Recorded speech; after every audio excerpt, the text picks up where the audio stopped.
यहाँ के जो सेठी वर्दी है ये मान रहे हैं इन लोगों को।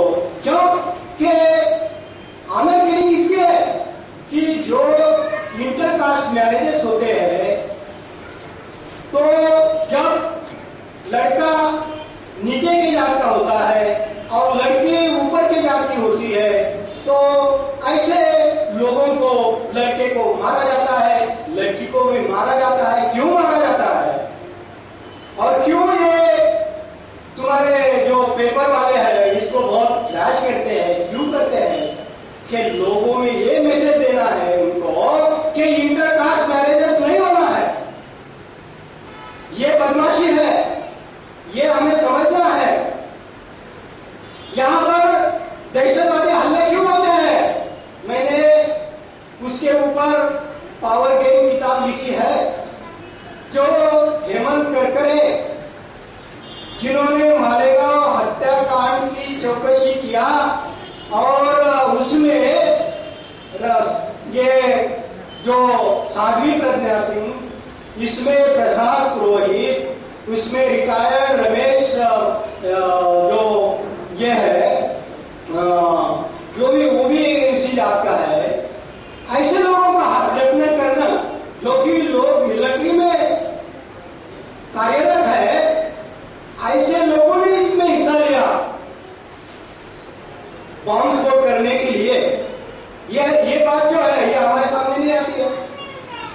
क्यों नहीं आती है कि हम कौन से पेपर पढ़ते हैं? हम वही उनके पेपर पढ़ते हैं, उनका ही जो टेलीविजन है वही देखते हैं, तो उसमें क्या होगी बात? तो ये तो जो पेपर है आज का या जो टेलीविजन है ये तो बाबा साहब ने जो मनुस्मृति जलाई है वही है, उसको ही हम आज पढ़ते हैं। उसको ना उसके ऊपर कोई सोचते हैं ना उसका कोई एनालिसिस करते हैं। तो फिर हमने अभी इसके लिए अवेयर होना चाहिए कि यहाँ पर जो दहशतवादी हमले हो रहे हैं, यहाँ पर जो सीआरपीएफ पुलिस को जनता को मारा जा रहा है, तो ये किस लिए, ये किसके ऊपर हमला है? यहाँ पर जो है ऑनर किलिंग हो रही है, यहाँ पर जो है हिंदू मुस्लिम दंगल हो रही है, ये किस लिए हो रही है?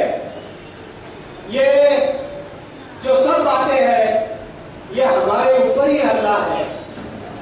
ये जो अटैक है ये हमारे ऊपर ही है इनडायरेक्टली। क्यों अटैक है हमारे ऊपर? कि ये लोगों में आपस में आना नहीं है। Schedule caste, schedule tribe, OBC और माइनॉरिटी के लोगों ने आपस में तालमेल नहीं करना है, आपस में नहीं आना है, उसके लिए उनको भयभीत किया जा रहा है, उसके लिए उनको मारा जा रहा है, उसके लिए उनमें जाति की भावना निर्माण की जा रही है, उसके लिए बहुत समस्या का निर्माण किया जा रहा है जो कि हमारे दिमाग में वही समस्या है और उसको ही लेकर हम काम करते हैं। तो हम समस्या के बाहर कैसे आएंगे? हमारी समस्या कुछ अलग है और हम जो काम कर रहे हैं कुछ दूसरी तरफ काम कर रहे हैं, तो फिर तालमेल कैसा होगा? हमारी समस्या जो है वो कैसे खत्म होगी? तो इसके लिए मेरा आखिरी आपको संदेश या विनंती या निवेदन रहेगा कि हमारा जो आंदोलन है ये शेड्यूल कास्ट, शेड्यूल ट्राइब और माइनॉरिटी के, ओबीसी और माइनॉरिटी के लोगों को समता, स्वतंत्रता, भाईचारा और न्याय इस मानवीय मूल्य के ऊपर संगठित करना है। अगर हम इस बात में कामयाब हो जाते हैं तो फिर हमको मान सम्मान मिल जाएगा, हमको धन दौलत, हमको पद प्रतिष्ठा, हमको सत्ता सब मिलेगा। ये जो काम है ये अलाउद्दीन का चिराग है, जो मांगेंगे वो आपको मिलेगा, लेकिन इसके लिए आप हर एक को, ये बच्चे सहित छोटा बड़ा बूढ़ा जो है सबको रात दिन ये काम करना पड़ेगा। इसको समझ के ये काम के लिए आपको तैयार होना पड़ेगा। आपके पास धन दौलत है, विचार है, ये देना पड़ेगा। और आखिरी में एक जो कहानी है वो बोलकर मैं मेरा समाप्त करूंगा कि एक जो भिखारी जो निकला अपना फकीर, त्योहार का दिन था और त्योहार के दिनों में लोग ज्यादा भिक्षा देते हैं, तो फकीर निकला, सूरज निकल रहा है उधर से और उस रोशनी में चौक के ऊपर जाता है और वहां उसको राजा का रथ दिखाई देता है। फकीर बहुत खुश हो गया। उसने सोचा कि आज स्वयं राजा इस रास्ते के ऊपर आ रहे हैं, तो बड़ी जो रकम है या बड़ी जो भिक्षा है वो मुझे मिलेगी आज जरूर। राजा का रथ आया, उसके बाजू में खड़ा हो गया और क्या देखते हैं, वो फकीर क्या देखता है कि राजा ने ही अपना भिक्षा पात्र जो है वो फकीर के सामने बढ़ाकर उससे कहा कि आज मुझे आपसे भिक्षा चाहिए, आज मुझे आपसे भिक्षा चाहिए। वैसे राजा भी महागरीब महाभिखारी होते हैं, ये बात आपको पता नहीं है। तो फकीर ने अचंभा किया, ये क्या बात हो गई, राजा ही मांग रहा है खुद को मेरे से। अभी उसके पास कुछ नहीं था, लेकिन जब कोई घर से निकलता है मांगने के लिए भी, तो उसके झोली में कुछ आदात देते हैं घर के लोग कि इसको देखकर दूसरे देते हैं, ऐसा देखा देखी करते हैं ना हम, इसलिए किया तो हम भी करते हैं। तो उसने हाथ डाला झोली में, तो औरत ने तो इतने मुट्ठी भर जो राइस थे, हाँ, तो डाला था, तो उसके हाथ में वो चावल जो है वो नहीं आ रहे, तो ऐसा वैसा करके एक चावल जो है उसने देना निकाला और राजा की भिक्षा पात्र में डाल दिया। क्योंकि भिखारी को, फकीर को तो लेने की आदत होती है, देने की आदत नहीं है। फिर भी उसने कैसा भी करके एक चावल जो है वो भिक्षा पात्र में डाला और निकल गया निराश होकर कि क्या बला आ गई आज। हाँ, राजा से तो अपेक्षा की थी लेकिन मुझे देना पड़ा, तो पूरा दिन घूमता रहा भिक्षा मांगते, लेकिन नाराज था। लेकिन झोली भर गई थी उसकी, फिर भी नाराज। क्यों? कि अपने पास का एक चावल देना पड़ा उसको। घर गया, पत्नी ने देखा तो उसकी झोली भरी हुई थी, बड़ी खुश हो गई, लेकिन इसका चेहरा देखकर उसने पूछा कि अरे क्या हो गया, आपकी झोली तो पूरी भरी है और तुम्हारे चेहरे के ऊपर तो उदासी है। अरे बोले क्या बताऊं कि सब ये हो गया, बोले उल्टा हो गया। अरे बोले क्या हो गया? नहीं सब उल्टा हो गया। तो चलो ठीक है, बोले निकालो इसमें क्या है। पहले झोली में बहुत सारा निकालते वो चावल भी गिर गए और उस चावल में एक चावल जो था वो सोने का निकला। तो फिर वो फकीर के समझ में बात आई कि अरे उसने देखा एक चावल सोने का, तो उसके ध्यान में आया कि जो मैं चावल राजा को दिया था उस चावल का सोने का चावल बन के आया। तो सर पे हाथ मार लिया और सोच रहा है कि मैं और ज्यादा चावल देता था, सबके सब चावल अगर देता था राजा को, तो सबके सब चावल आज मुझे सोने के मिलते। तो साथियों, अगर आपको भी सोने के अगर चावल चाहते हैं आप जिंदगी में, तो आपके पास जो है आज, तो इस आंदोलन के लिए और केवल आंदोलन के लिए आपके साथ लेकर इस आंदोलन में अगर आते हैं तो हमारे जो टीम है वो सोने की ही होगी।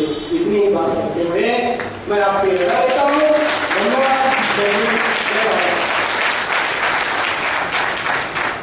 धन्यवाद डॉक्टर, आपने बड़ी गहराई से हमें अपनी बात समझाई और हमें मार्गदर्शन किया।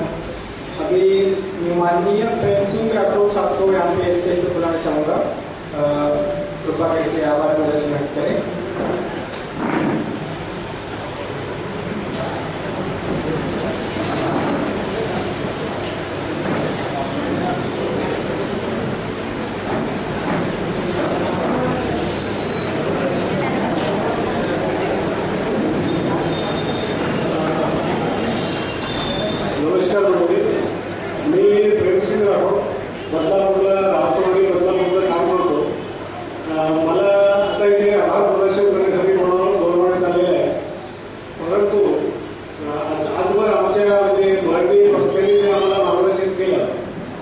ते पुढेच आहे, पण मला कुठे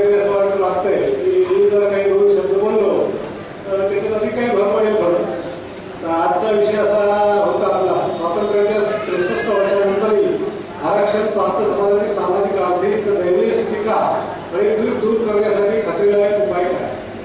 तर ही खरी गोष्ट आहे की स्वातंत्र्य मिळून म्हणजे त्याला आपण तथाकथित स्वातंत्र्य मिळूया. म्हणजे जे स्वातंत्र्य आमच्यासाठी नव्हतं, म्हणजे जे स्वातंत्र्य आमच्यासाठी नाही, स्वातंत्र्य मिळालं म्हणजे आमची परिस्थिती म्हणजे बेटर चांगली व्हायला पाहिजे होती, ती झालेली नाही.